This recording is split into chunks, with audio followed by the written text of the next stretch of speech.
If you want to go ahead and type your name in the chat, where you're zooming in from, what you do, that would help us get a sense of who's online. We know people are still signing up.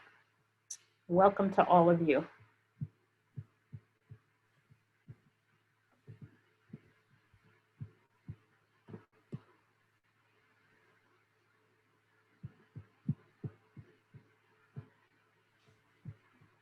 Wow, we have Alaska.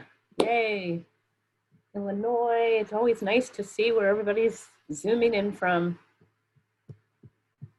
We know things are a little hard out west. There's snow in Colorado, and then it was hot and then cold. It's just crazy weather. Welcome to all of you.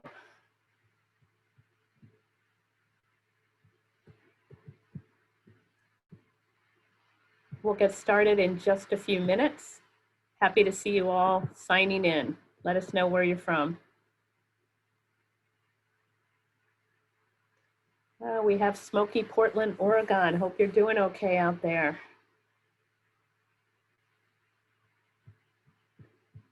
Hi, Nikki. We have Canada.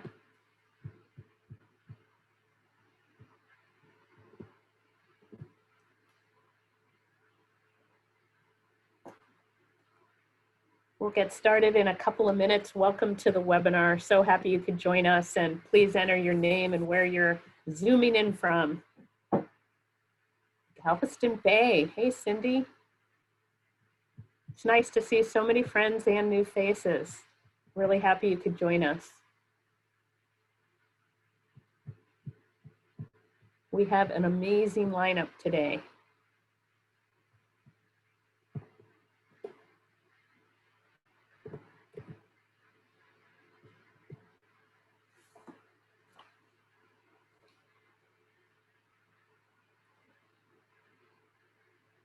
Nevada, we have two. Excellent.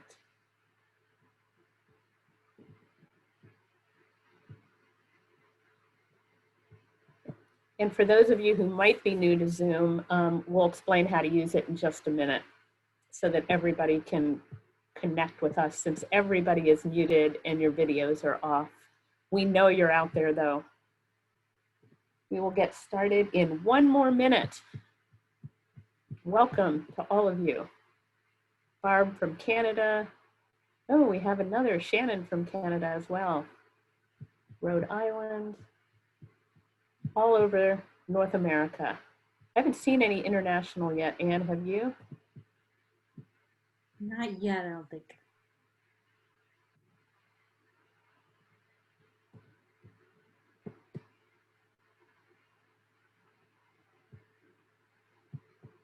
And we still have people joining. Welcome to the webinar. We'll get started in just a few seconds.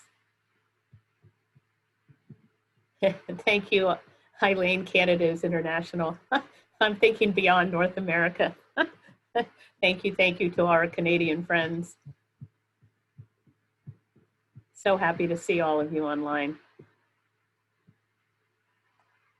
Okay, we will get started, and I just want to welcome you all again to our webinar.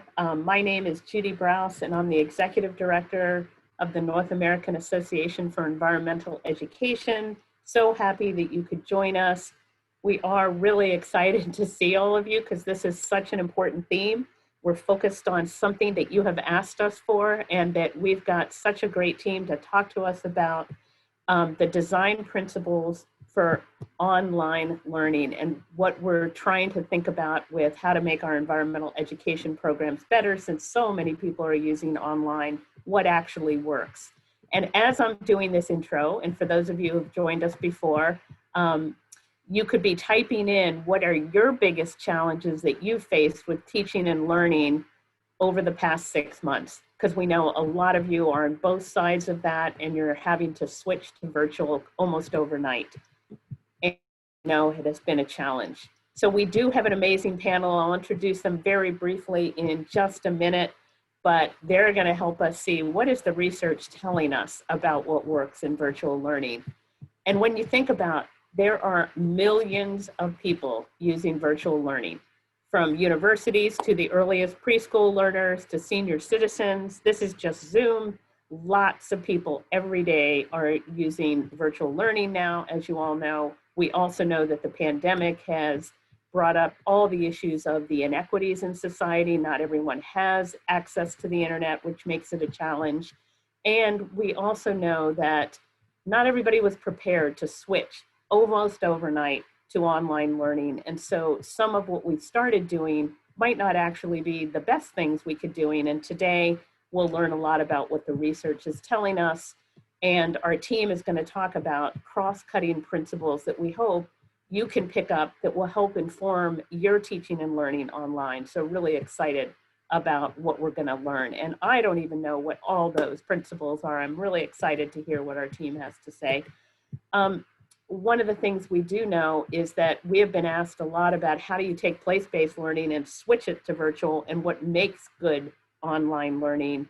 And that's something that I hope in the questions and the chat, many of you have resources as well as what you'll hear on the webinar that you can add to the discussion. For those of you new to NAA's webinar series, we are trying to bring new insights and ideas, new speakers, new thinking, both during this pandemic and just broadly speaking. How can we think about things in the future? How can we reimagine a different education system? I also wanted to mention that registration is open for our conference, and Anne will be doing a wrap up at the end with some highlights, including more about the conference, our first big virtual conference, and hope that many of you can join. Really excited about it. I also want to thank all our affiliate co-hosts for all the work that you do to not only promote these webinars, but to strengthen environmental education across North America. So excited to have all of you on board. And for those of you who use other platforms, we're using Zoom, of course, and just want to mention that if you want to send a note to us, you can either send it to just the panelists that you're seeing on the screen with the videos, or you can send a note to everyone in the chat. And throughout this presentation, please add questions, please add resources, because one of the best ways that we're learning from others is what others are doing in the chat. So you will get a copy of the chat, you'll get a PDF of the PowerPoint, and you'll get a copy of the recording afterward. And we'll take as many questions as we can. This is a 1-hour webinar. We'll wrap it up at the end of the hour, but we'll also have 15 minutes of after school with our team to answer any questions that we don't get to. Judy, just want to interrupt for a second, but it looks like we're getting black boxes on your screen. I don't know if you have any new pop-ups that are coming up. There you go. One just disappeared. And it's, okay, thank you, Anne. I don't know what that is, but nothing was on my screen. It's the first time I've seen that. Maybe it's the flood warnings here. But anyway, if everybody wants to stay an extra 15 minutes to answer any questions, that would be great. We have live captioning thanks to Kate. So for those of you who need help with audio, that is being done and will be in the recording. And I want to thank Anne for your help in not only managing all the webinars, but all you do for NAA in the field. We really, truly appreciate it. And now I want to introduce our incredible team who will be talking about the research that they have been digging into. And I'm just going to announce or introduce them all very briefly and then turn it over so we can have more of their time. So Marc Stern is a professor in the Department of Forest Resources and Environmental Conservation at Virginia Tech. I have worked with Marc for so many years. He's one of the best thinkers in environmental education, has done so much for the field, and I encourage you to get his recent book to learn all about sustainability and the social science theory behind it. It's just a wonderful resource. And then we have Bob Powell, who's the director of the Institute for Parks at Clemson University and the George B. Hartzog Endowed Professor in Philosophy, Parks, and Environmental Ethics in the Department of Parks, Recreation, and Tourism Management, the largest, longest title ever. But Bob is wonderful, another great thinker who's done a ton in environmental education and actually ecotourism, protected areas, and just such a great thinker as well. And then we have Troy Frensley, who's an assistant professor in the Department of Environmental Sciences at the University of North Carolina in Wilmington. And his research is focusing on environmental education, evaluation, and how to engage students. Really happy to have you, Troy. And last but not least, we have Eileen Merritt, who's a research scientist in the College of Natural Resource and Environment at Virginia Tech. Her resources focus on how can we support environmental educators as they try to improve the learning experiences for students. And she's going to kick it off. So Eileen, take it over, and we're so happy to have all of you. Thank you.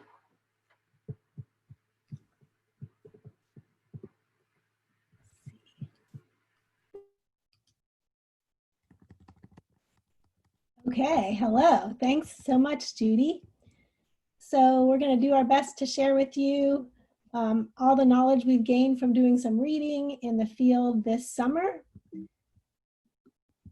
I just want to tell you a little bit about my background and what led me to this research. So I was a public school teacher for 16 years in 4th and 6th grade. And the highlight of every year for me and my students was always a field trip somewhere outdoors and beautiful. Shenandoah National Park we went to at one time, or Ivy Creek Natural Area. This is a picture of me and some colleagues who were at our overnight environmental education field trip at Camp Albemarle, which was a 4-H center. And so the outdoor educator in me could not have imagined getting excited about online virtual education if I had predicted my future self. But here I am, and here we all are trying to make the most of it. So I was recently teaching at the Teachers College, and I had some really thoughtful colleagues who are designing digital stories for our undergraduate students, pre-service teachers, to learn about sustainability. And they really inspired me to see the potential for online learning and ways we could help shift students' beliefs and attitudes and get them to really care about some issues that they weren't very familiar with. So fast forward to my work at Virginia Tech, and when Marc said he was going to guide me through a systematic literature review based on some of their prior methods and work, I jumped in and said, yes, let's go for it. So our goal of this study was to find evidence about what works or does not work in virtual environmental education in grades K through 12. And he's going to describe some prior work that led to this, and then we'll walk you through what we learned. All right, so I'll take it just for a couple minutes. Thanks for joining us. I want to, as Eileen mentioned, bring you sort of up to speed in our thinking on this process. We're going to be talking about a systematic literature review today. We did a couple of systematic literature reviews before, and this really started between myself and Bob Powell, who's at Clemson, trying to answer that question: what works best in environmental education? Just a question mark with no qualifications around it. And we started this back in 2010. And what a systematic literature review is really trying to find pretty much everything that's been published that can help you answer a very specific question. So what we did to start out on this task was 2 systematic literature reviews, one in the field of environmental interpretation and one in the field of environmental education. And we found, we tried to find, I'm sure we missed some, they might have slipped through the cracks, but pretty much every published article that measured an outcome of one of those programs over the period of a decade.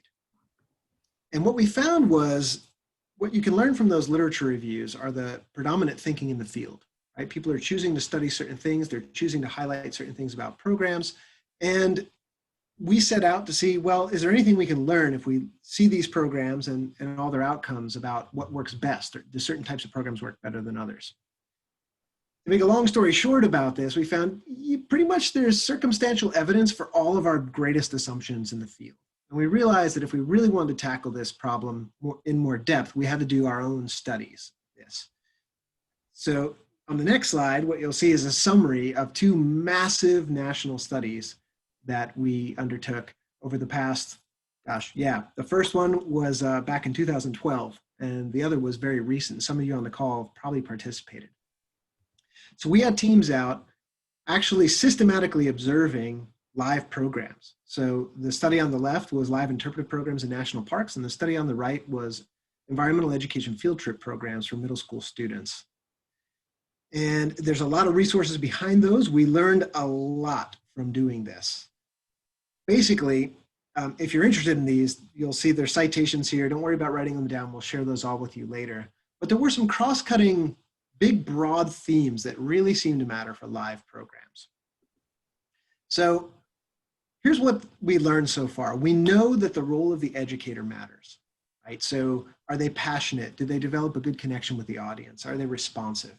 We know the organization of the experience really matters. Is there a logical progression? Is there a clear theme, a clear takeaway message? And are there meaningful transitions between the components of the programs? We know that it's important to prepare the audience. So in our environmental education study, that might look like, was there any pre-trip preparation of the students for what they should expect logistically and with regard to the subject matter? For free choice programs, that might just involve asking lots of questions to the audience before you start, build a connection and understand where people are coming from so the program can be more relevant. We know that actively engaging participants is important, right? Fact-based lecturing was negatively associated with outcomes in every study we've done. So we know the more actively engaged people can be, the better. So the big question for today, and Eileen is really the leader of this and has spearheaded this systematic lit review, so she's going to take it from here, is we know that all this stuff matters, but what does it look like in the online environment? When we go into this different set of programs, how can we take everything we know about good environmental education and see what fits in these other settings? So when COVID came, we saw this as a big, huge challenge. So we started over right from the beginning, and the first step is a systematic literature review. We're going to talk about our next step at the end of the call. What we're going to share today is what we've learned so far from all the literature we can find that evaluated online programs. Okay, so I'm going to describe to you our research methods that followed very closely along with what Marc and Bob had done previously. I looked for all the articles published between 2010 and the spring of 2020 on the topic of online environmental education learning. We looked in table of contents of both technology journals and environmental education journals with specific keywords that we thought would get at what we were looking for. We narrowed from 153 articles that seemed like they had potential to only 32, which included 47 different activities and programs. And our criteria for choosing them into this summary were a detailed description of programs to enable coding. So we had to be able to, there had to be a thick enough description that we could understand what happened in the program.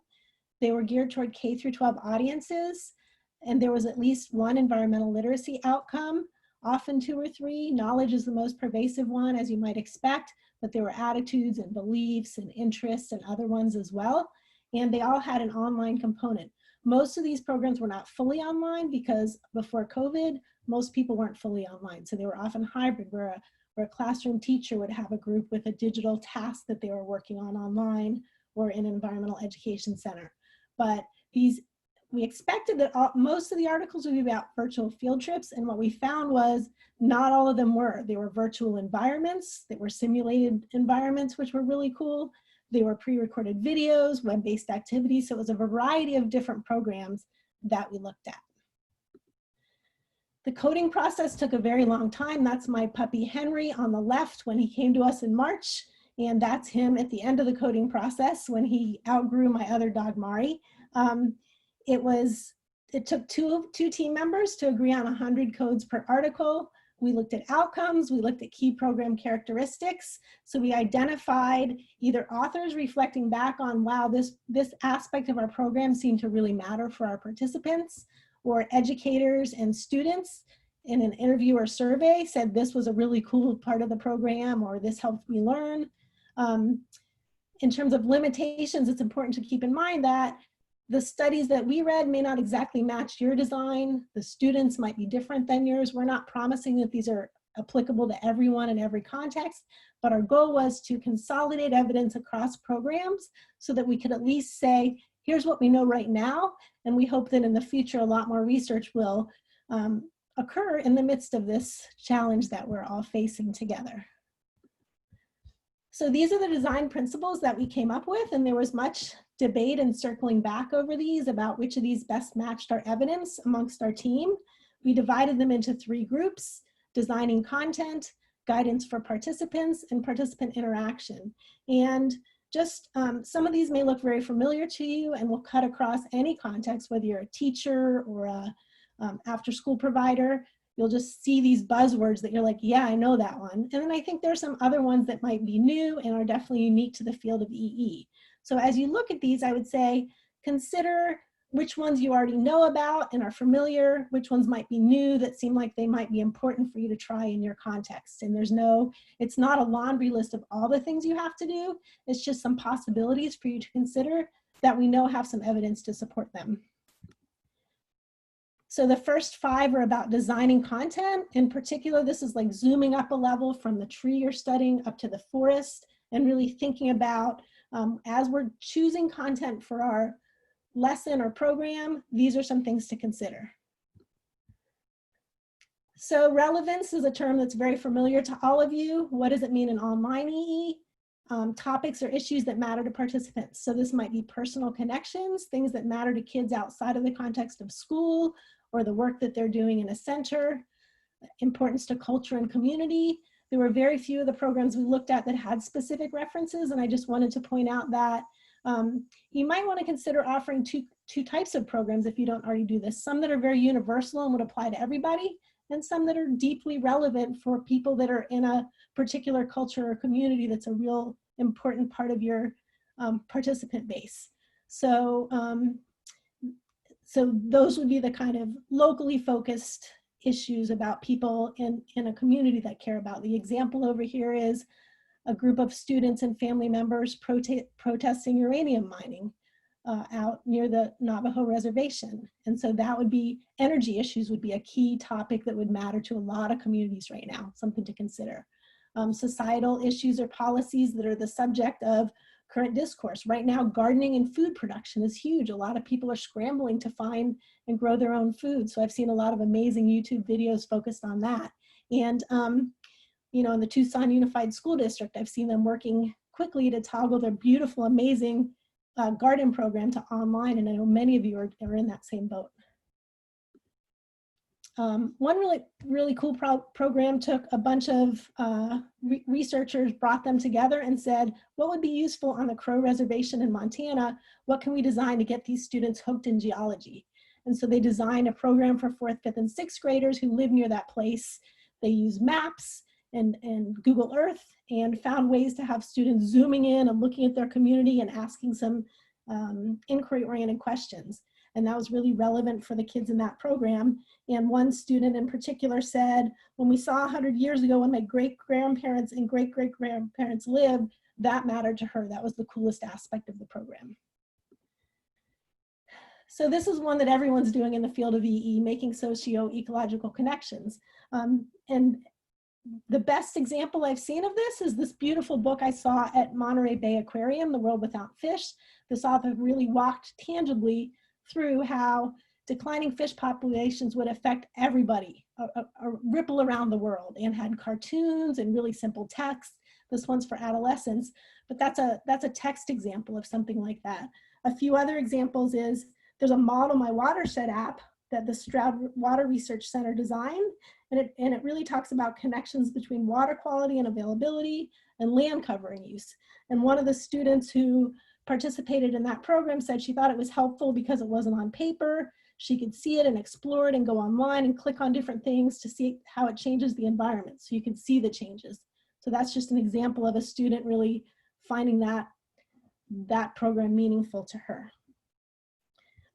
I wanted to mention in this one to really think beyond the individual organism. So I know a lot of you work at a center where like you're focused on black bears and their adaptations, and that's what the 3rd grade teachers have asked you to cover, but really think about how can I zoom up a level beyond the black bear adaptation and make it relevant broadly and make that community connection and talk about humans and interface with black bears.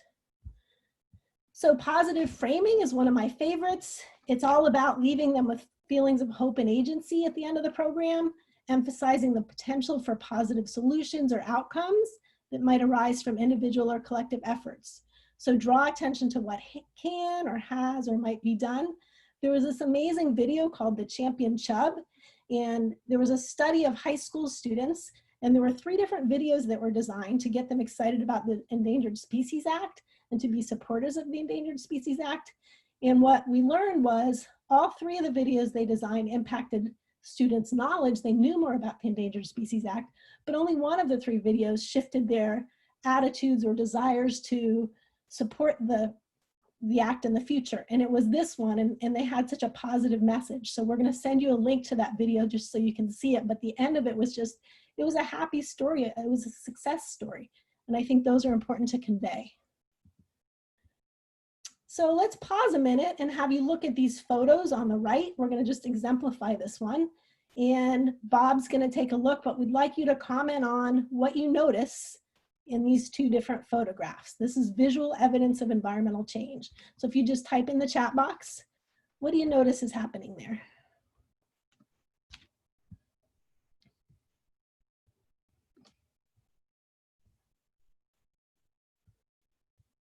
And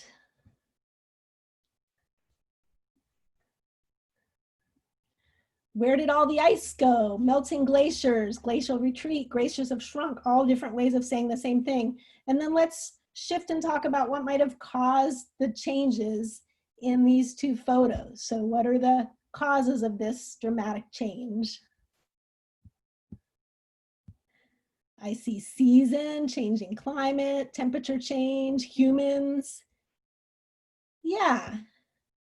Global warming, increase in temperatures. So you guys get the idea that how these two pictures positioned in different places over time can really get students thinking about cause and effects. And using these artifacts, you can spark discussions and reflections. And you might even consider, could students draw or imagine what it'll look like 50 years from now? And even have two possibilities or scenarios, one that's the best case scenario and one that's the worst case, and how could we get to each? Something that really gets them thinking into the future as well as into the past. So just using, think about what can you leverage when you have them on site, they only get to see one moment of time. So how can you leverage photographs to look at animals changing over the seasons, populations, or landscapes? Just something to consider as you're choosing content and photographs and videos to include for your students. So level of challenge is really important, and there's blooms, and I found this chart on a Teach Thought website, which we'll include at the end, but it's all about making sure you start with what you think they already know and be based on all your experiences working with kids, and then build on and extend that learning. So you want to move beyond just facts and make them really use higher cognitive processes, drawing connections, justifying claims with evidence, really engage their brains so that they're wanting to stay on and keep learning. Okay, so we've walked through the design content. Now we're going to talk a little bit about guiding participants. Just like in this Hug a Tree activity that my students were doing, we don't want to leave everybody out with a blindfold on. We want to make it really clear how to be successful in the online programs that we design. And we're going to talk through that. So what does preparation look like for an online environment? First, we think about considering what skills and background knowledge students need in order to be successful and engage in the content or task. We might design a pre-activity or a module to prepare them for success. This one connects to challenge because if they have some background knowledge or vocabulary to begin with, or some awareness of the technology, then they're ready to engage with more complex ideas. So that program I talked to you about earlier, the partnership program, they allowed students, they suggested these things. First, let them explore using the tools and features. So if you're introducing them to a new technology, give them time to play. This was in the context of Google Earth because it's easy to get lost in and excited about Google Earth. And two different studies used that I read about. So letting them play, and just like you do with a magnifying lens out in the field. And then they said introduce them to the layers and how the maps and the photos interact, and then focus lessons on a specific theme. So think about how do we scaffold the technology so they understand how to use it and they're curious and ready. This one's about using multiple modalities. We know that's really important for English language learners and students with disabilities in particular, but really all learners benefit. So people take in information two different ways. You hear my voice, you see some words. Those are two different ways that your brain can absorb concepts or ideas, or you can be manipulating or doing something. So use technology to represent concepts in different ways. These are things you can do with technology that you can't necessarily do without it. Diagrams, videos, maps, photos, models, figures, and then also be clear what to pay attention to, and students can get lost if there's too many things going on at once. So make it clear what to focus on with emphasis. There was a study with elementary students in Spain that was really cool. And what they did is they were introducing the controversy of plastic water versus tap water to some students. And they had a video of a doctor, and they used text to make sure everyone knew she was a doctor. And she was able to shift students' attitudes and beliefs about the use of tap water versus plastic water. So students reduced their interest in plastic water bottles because of her video. But when it came to students actually remembering and retaining the reasons why you might want to pick one type of water over the other, there was some text that they had shared that was important. So it was a combination of this video, which shifted beliefs, and the text students read that helped them remember some facts that was sort of the golden magic answer to that research study. I really like the organization WIDA, and it may not be something you're familiar with if you're not in a formal education role. So they're really all about academic language development for English language learners. And they ask themselves, what can multilingual learners do, and build on that. And so they just have this nice graphic, and I've also put a link in there for you that talks about what types of supports you can provide for English language learners to be successful as they're learning concepts and new academic vocabulary and content. So I like the concept of there's sensory and graphic and interactive social supports that you can provide. So feedback's really important to all of us. It doesn't matter your age or your context. What does feedback look like in an online environmental program? So you can provide technical guidance on whether the students are successfully completing the task or using the technology right. You can provide feedback on their understanding of concepts. This might be through conversation. You can provide feedback on their performance if it's a contest or it's an assignment they turn in. And this feedback can come from educators or peers, or sometimes it's even included within the technology design. So one program that was really cool, let's see.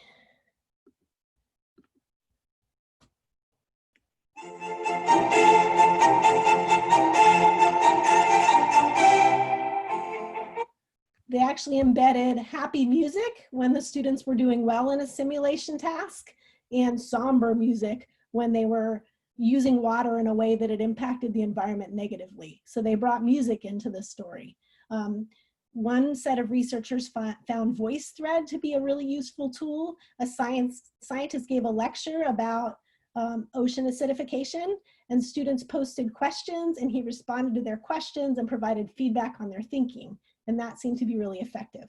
Keep in mind also that feedback can be in audio or video or written forms. We're all used to typing feedback, but you might ask yourself, who in our organization is best positioned to provide feedback?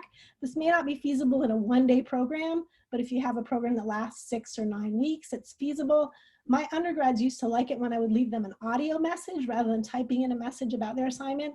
Some of my students who were reluctant learners and who kind of shut down, sometimes it would jog, they would connect better if they heard my voice, I think, in a message. So keep in mind, there's a variety of ways you can give feedback. And finally, the last one in this section is about role models. So this is a very familiar concept in EE. It's about an authentic character sharing their knowledge and experiences as they teach about a place or a career. You want to model actions or behaviors just like you do out in the field. Use stories to help convey these ideas. Make sure to use diverse role models so that they can imagine themselves in that role. For me, my current role model is Robin Kimmerer. When I listened to her audio tape about gathering moss, it made me want to think differently about moss. All of a sudden, when I'm in my yard, I want to protect the moss that's in little crevices that's hidden. I bought myself a digital microscope and a field guide for moss just based on listening to her voice tell me her passion about moss. So that's the target, is who in your organization can model different things and bring different levels of expertise, and how can you harness that to get students fired up about doing something. So we've covered the first 2 sets of principles. Now we're going to focus on participant interaction. This is where students are working together to do a task. We have Sophie using a hand crank generator to light up Cassidy's belly button, which is something I'd never had happen when I got out circuits before. And Troy is going to talk you through these 3 last principles.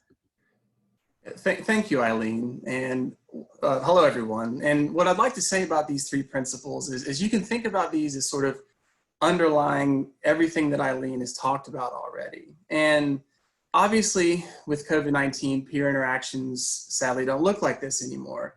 And the key point here is that just because we're moving everything online, it doesn't mean that we should abandon social interactions. I've really enjoyed watching the chat as we've all been talking, and I'm learning new things and we're all sharing ideas.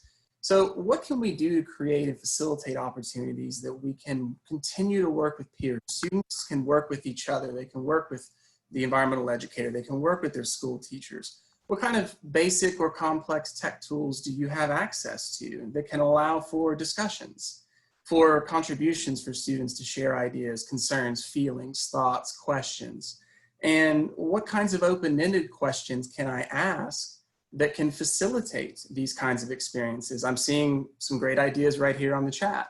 So what can we do that can continue to push these social interactions? Because we recognize in our face-to-face environmental education with the people we work with that this can be very powerful. Are there also possibilities before they come to me for my program and after they leave? What can we do that can provide some deepening engagement for student groups that we work with even after we're done with our program with them? So next slide, please. So student autonomy. Obviously, student autonomy is something which people likely think a lot about. I know I think a lot about it. And the big picture there with the not one way is something we want to really think about here in an online learning setting.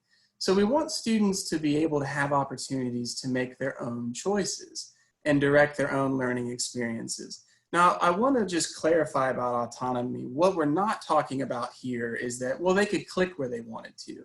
We'd like to try and see that we can move beyond that and instead actually provide students with some legitimate freedom to be able to explore what interests them. What kind of environmental issues? Are they concerned about plastic ocean pollution? Are they concerned about climate change?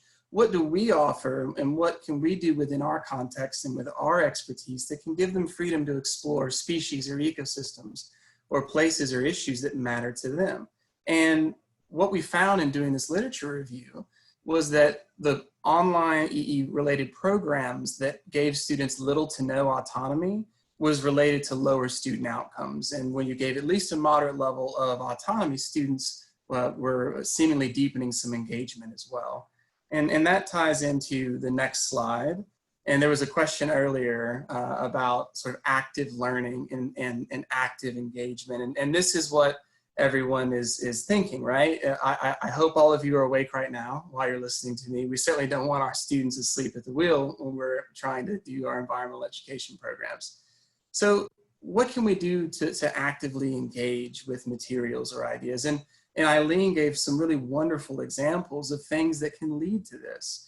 What I want to again caveat here is to say that we're not talking about active engagement as student clicks and information pops up, and I click again and information pops up, and I click again and information pops up. When Eileen was explaining sort of Bloom's taxonomy and the idea, can we move to this deepening thought to more complex ideas? And some people in the chat were talking about, well, this is sort of a Kolb's loop, and the idea, can we get to more investigation? That's what we want to try and do. Can students generate ideas?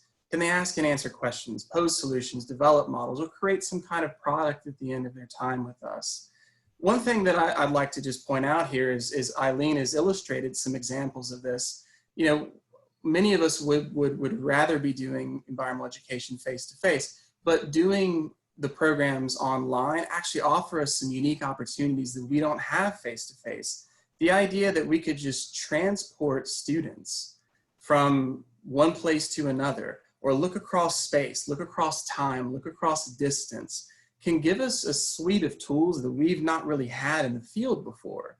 So when it's feasible, in particular, if we can combine our virtual experience with some kind of real world or hands-on experience, either before or after or during, if we have multiple touch points with students, that we can see this really profound deepening learning and engagement. And you might be wondering, okay, well, pedagogically, we actually know a lot already about how to do this, right? This is problem-based learning, this is inquiry, this is investigation focused, this is issue-based learning. So taking those concepts and those pedagogies and then layering in the way that it suites with the resources that you have, the context with which you're working in. And we can provide some additional specific examples of this a little bit later. So the social component, again, is a thread running through each of these things. And there's a really powerful social, emotional, and social interaction that can happen here when we do active engagement too. So with that, I'm gonna, I think, pass it over to Bob to kind of wrap things up for us so we save some time for questions. Great. Thank you, Troy, and thanks everyone for joining us today. So when we look at these 12 cross-cutting principles, we really hope that they've provided some food for thought regarding how to develop online EE programs. We feel that the 12 principles are broadly applicable to most contexts and most platforms. I've seen in the chat that a lot of folks are discussing different platforms. And when we went about this process, we were really striving to find things, sort of design principles that would apply to whatever platform you may choose to utilize. As we know, technology is changing really quickly, so we didn't want to limit it to recommending a particular type of Zoom or Flipgrid or something like that, because in 5 minutes there'll be another option for us that may be better. We also feel that these principles apply whether you're approaching it as a problem-based or issue-based program, a place-based program, or any other type of EE online program. It really ultimately comes down to how well one implements and the degree to which you employ all these different programs. So next slide. But we also suggest some caution when thinking about these principles. The research on e-learning and EE is pretty limited. We really didn't find, if you think about looking back over 10 years, we really didn't find that many articles that applied to, I think, how many of us are envisioning doing online EE today. And so they were either dated or were utilizing resources that aren't necessarily fully available to a nature center or to a different group, unless you're like a computer programmer or something like that. So there's a lot still to learn is basically the big take home, and that e-learning is evolving rapidly. And to that end, next slide. To that end, we recognize that we don't know everything. And so we have partnered with the Pisces Foundation, and we are rolling out and developing what's called an evidence-based learning network focused on online EE distance learning programs. And so you might be scratching your head, what the heck is he talking about? What is this evidence-based learning network? Well, the idea is that, let's say, across a network of about 30 organizations or so, that we conduct iterative or continual evaluation on the programs that these organizations are providing, and we're using a shared common outcome measure to evaluate these programs. This helps to start to tease apart through a comparison approach to help us to understand which approaches lead to better outcomes, and it supports informed decision making and then subsequent improvement of those programs. It also facilitates interorganizational learning and capacity building around evaluation itself. So next slide. So you might be wondering, well, how would I get involved and what would this look like from an organizational standpoint? Well, initially what we would do is we would coach each of the organizations that are participating, particularly on sampling and data collection procedures and how we might do this and which programs we would be evaluating and targeting. We would then systematically collect data using some online tools. And then the data would go to us, our group and our team of researchers, and we analyze it. We then provide each organization a confidential report And then afterwards, we participate in an online learning exchange. And you might be thinking, well, what is this online learning exchange? This is the workshop part where we have peer-to-peer exchanges that start to provide opportunities for organizations and individuals within those organizations to start talking to each other about what is working for their programs and what are they learning from these evaluations. Is it a particular type of approach? Is it one of these principles? Maybe it's a particular platform, but we start teasing apart why we're seeing better outcomes in certain situations. So ultimately, it's identifying specific ways to improve programs and then documenting once we have this workshop and we identify potential ways to improve our existing programs, then we're going to do another cycle where we'll go ahead, tweak our existing online programs, tweak them a little bit, maybe emphasize a particular principle or approach. We'll document those changes to the programs, and then we evaluate it again to see if it actually worked. And ultimately, this fosters learning, and we all improve the field as a whole, and we start really unpacking how does this online EE really work. So that's all that we have for us, but we invite you, if you're particularly interested in these learning exchanges in our network, that you get in touch with us. We're actually recruiting organizations right now, and we're focused on organizations that are providing programs for 5th graders to 12th grade, and in more short duration programs from single touch programs up to a few multiple touches over, let's say, a week period of time.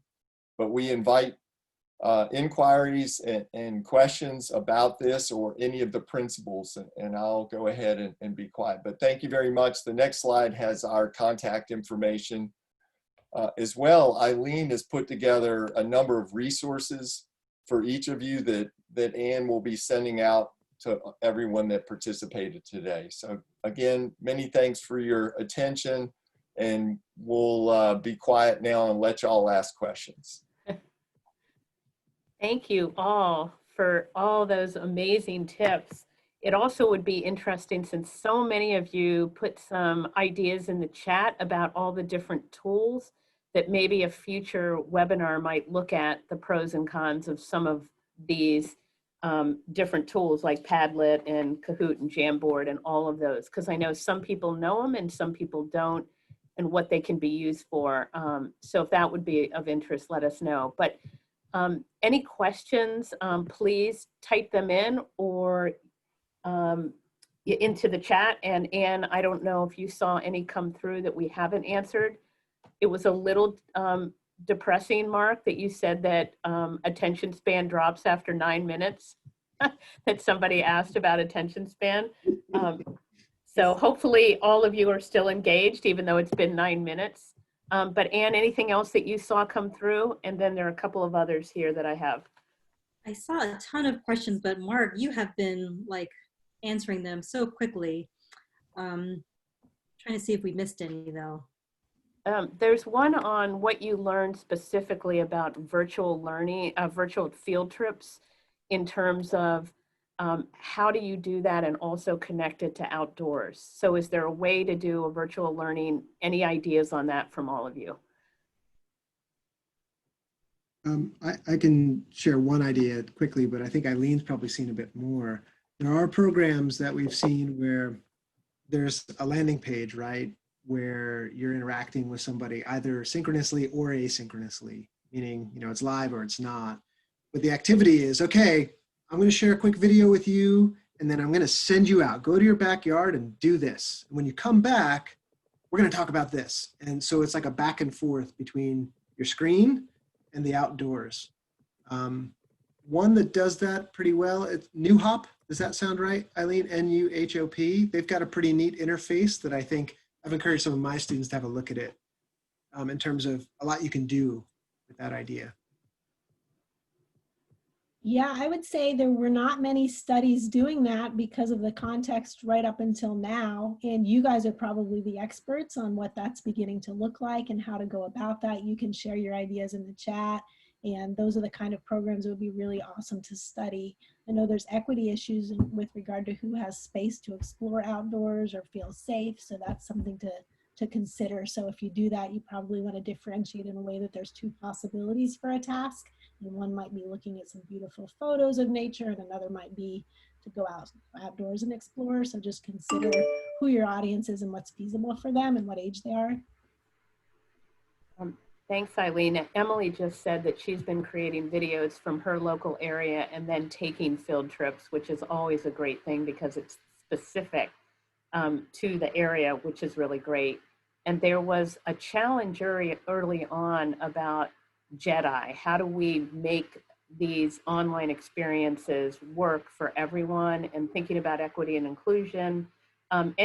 Anything that the four of you might add to that in terms of our thinking of online equity and inclusion, what you found, what we might need to dig into more? I think the first principle that Eileen went over, relevance, and really focusing in on issue-based and problem-based programs that are applicable to a local context are one way in to making it relevant for any audience. Is identifying what's important to them. For sure. And the access question's a huge one, right? Yes. And I mean, not that we learned much from our literature review on that, but just from talking to tons of folks, it seems like having lots of partners, right? Sometimes the schools have solutions for that, boys and girls clubs, churches, whoever has places that are safe for these kids to be with internet, daycare centers, after school programs. This is a possible way in. So yeah, gosh, if anyone figures that out, I want to know. I just want to mention River's idea that she just mentioned, which is windowsill nature journaling. I love that concept because most people have a place they can look out, and if your question's broad enough, it includes everybody in that task. So that's really cool. And we hope to keep learning about some of the more the ways to make these online learning opportunities available to everyone, and what does that look like? I think in the past 6 months, and Marc and Bob and Troy and Eileen, you'll know better than I do, I think there's going to be a lot of research coming out about what is working and what's not when you just shift gears and all of a sudden you don't have the face-to-face, but you do have the online learning, that the research you couldn't find might come out in the next, 6 months or so as we're learning what works. And what else do you have? Any questions? I'm just seeing a few questions coming up now about New Hop. Marc, if you could expand a little bit on what that is and how that works. And Marc, you're muted. Sorry about that. It's a website that I just put into the chat. And what's interesting to me about what they're doing, I'll be honest, I have not spent lots of time exploring the specific content or the quality of the content. The structure of it seems like something that's simple to pull off. And it has lots of possibilities, right? It's this idea of like, can we embed videos and then text and videos and text? And then you might even think of where students can upload their own stuff, right? It's almost like a clearinghouse where everyone can share. It seemed like an elegant, very simplistic thing that wouldn't be expensive to try and work through. And somebody just put in John Muir Laws, who is a wonderful artist, and he has a whole thing on nature journaling, and there's so many resources from him. Kaylee, thank you for that.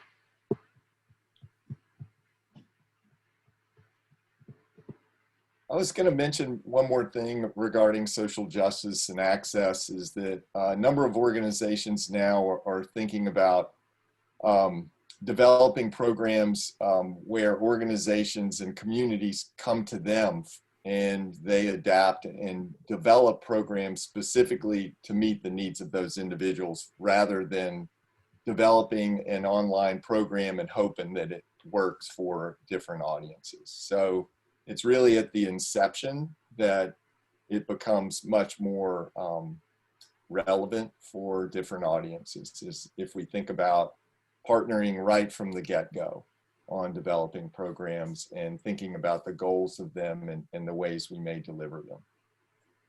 Thanks, Bob. And Marc, again, do you just want to reinforce how to get involved in the Learning Network, just so that everybody can hear that? Yeah. So the simple answer is to email Eileen at egmerritt@vt.edu. I put that in the chat. And also there were some questions coming up about ages. So the tool that we use is the evaluation tool, the sort of learning tool that measures outcomes. It really doesn't work for kids younger than 5th grade. So in this first round, if you primarily work K to 4, it wouldn't make sense for this first round. Now you can still be involved in whatever we learn. We're going to be sharing the results with everybody, but we don't have instruments for the younger kids at this point. And one other question that came up earlier, and you answered in case somebody missed it, was about higher education and higher ed learning at the university and community college. And since you all teach at the community college, these principles apply probably to all learners, but anything specific. And I was just listening to an NPR story about higher ed and virtual learning right when I was coming in this morning, and a lot of learning going on right now. We focus this lit review on K-12 because that's where most Yep. work, even though we teach at the higher ed levels. And I think there are some differences in those two places in terms of developmentally, what students need or their attention spans and things. So, and I think there's a lot more research that already exists on some of the hybrid models in the online learning because it's been happening longer for higher ed. So the principles we extracted, while many of them may be applicable, our lit review is focused on K-12. Yeah. We also have the benefit of a captive audience, and so with a grade, and so that also motivates students to some degree. So we're sort of cheating, and in the informal and non-formal realm, it's much harder to keep folks engaged. And anything else in terms of questions? We've got a lot of good chatter, and everybody will get a copy of the chat, which always has a lot of great links. And let's see here, when you were, L'Oreal said, when you were looking at successful online EE programs, were using your prior research on EE outcomes as the measure, Marc? Yeah, it seems there were two questions about the outcomes. So when we were doing the systematic literature review, we're beholden to whatever the authors measured. So whatever the researchers measured, that's what we looked at. And just to take you behind the scenes, like what this looks like is a massive, like thousands of cells Excel spreadsheet where we're tracking everything we could possibly learn about the studies in each of these things, and then lining up what seems to link with better outcomes according to the study itself. So there's a huge range of outcomes. With regard to the outcomes in the Learning Network, some of you are familiar with our work that we've titled EE21, or Environmental Education Outcomes for the 21st Century. It's a specific tool that we created in a very participatory way over a couple of years. It's statistically validated, and it's specifically designed to measure 12 unique outcomes across all sorts of environmental education programs. And we can share that as a resource, all of the measures that are in that after the webinar with all the attendees. That sounds great. I just want to thank you all again, and want to know how many of you did TikTok sessions for your university students. River talked about using TikTok as a teaching tool. But before we go to Anne, just any last thoughts you want to leave everybody with in terms of what you learned and thinking about the future of online learning. So Eileen, go first. What do you think? With a positive framing. So we did this research, but I've been interacting through the Learning Network with all these organizations that are trying things. And I am totally inspired and encouraged that what's happening right now is going to be hugely impactful. The creativity and the thoughtfulness and the connecting with school districts about what they need. I just have a lot of faith that you guys are finding creative solutions that nobody has reported yet in the literature, but you guys have the wisdom of practitioners doing the work. So thank you. Thanks, Eileen. And Troy, any last thoughts for the group? Yeah, just to echo what Eileen said, and then to add that I just feel so proud to be a part of the EE community. I mean, here we are faced with all of the financial challenges challenges, all of the personal stresses, everything that we have, including me at home trying to help my kindergartner with Zoom meetings and everything else in between. Yet here we are working to make our work, to make the most positive impact we can. And I think that if we just keep that grit and that resiliency, we're going to come out the other side even stronger with an unbelievable new suite of resources at our disposal that's going to really help advance the work that we do. Great. And Bob. Sure. I think my parting thought is that I think that the things that we're learning now are going to be applied and we're going to continue to use them into the future. So whatever resources we're developing, it's not just for COVID-19 period. I think that many of these artifacts and online learning tools that we're going to be developing are going to be used into the future to expand access and also to enhance as a form of preparation for kind of face-to-face and in nature programs and in community-based programs. So all the hard work that we're doing is not just a waste. I think that it's going to inform how we do E well into the future. Thanks, Bob. And last words, Marc, and we'll turn it over to Ann. Yeah, I'm gonna follow up on Bob and just add something very specific, right? That what we've been learning a lot about EE programs is it's not just the program itself. And we all know this, like the things that we do exist they're embedded in a bigger system, right? And one of the things we've been learning is how important it is to prepare students for these events, these magical experiences we try to create, and then to debrief them afterwards, right? To make sense. And one of the really cool things about what we're trying to do with this learning network is, as Bob said, it's not just the programs we're looking at. What elements of this can we carry over once this pandemic is over to strengthen all pieces? And one of those pieces might be, how do we engage with the students before they come on site and do our traditional stuff? We're going to learn these awesome tools that like we probably never imagined. Like I had to learn film editing for my classes, right? I can do like very basic crappy film editing, but we're all going to get really good at this stuff. So the new suite of tools is really exciting. And if we learn which elements really hit it in the right place and seem to work well, we're going to be better off as a field. We're going to come out of this stronger. Well, thank you all. And Ann, take it away and close us out. Thank you so much. Thank you, everybody. Just want to take the last second here, the last few minutes to close with a couple of announcements. You all will be getting the notes, the slides, the chat notes, and this recording. It'll be sent to your email that you used to register for the webinar, and we'll be posting it to that EE Pro page, the same site you went to register for this webinar today.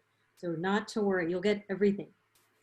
And if you like today's webinar and you want to learn a little bit more about our monthly webinar series, check us out on EE Pro. You can see our entire suite of webinars that we've been doing over the last several years. You can see all the recordings and the notes, and that's the best place to find out about future webinars. And one future webinar we've got coming up in a couple of weeks, September 22nd. This is for all of you folks that are interested in how are you evaluating and assessing that connection to nature with the audiences you're working with. We'll be with some incredible speakers, Martha Monroe, Luis Chawla, and Gabby Salazar, and they're going to be breaking down this brand new guide that they just published a couple of months ago with a ton of tools and assessment tools to help you evaluate your programs. So that's coming up September 22nd. You can sign up for that webinar now. And I hope you all can join us. Our first virtual conference is this year. So we're learning all this virtual stuff along right there with you all. We're going virtual this year. And in October, we've got our annual research symposium and our regular conference, October 13th to 16th. I hope that so many of you can join us in October. And we've got nearly 400 conference sessions going on live and also on demand. And with your conference registration, you'll have access to all of these sessions for a full year. So it's going to be incredible. You can register today. And we've got an incredible lineup of speakers and presenters. You might recognize some of these folks from our previous webinars, and you can read all about their talks right now. We've got so many scholarship opportunities too for everyone. We don't want price to be a barrier to anybody that's participating in our conference this year. So check it out. And that is all that I have. Thanks again, everybody, Mark and Bob and Troy and Eileen for joining us. Thank you, Judy. And thanks all of you for sharing your afternoon with us. Hope to see you on another webinar very soon. So take care, everybody. Thank you, Anne. And Mark and Bob are presenting at the conference, Yeah. and maybe others. So please join us. Thank you, Anne. Thanks, everybody. Take care, everybody.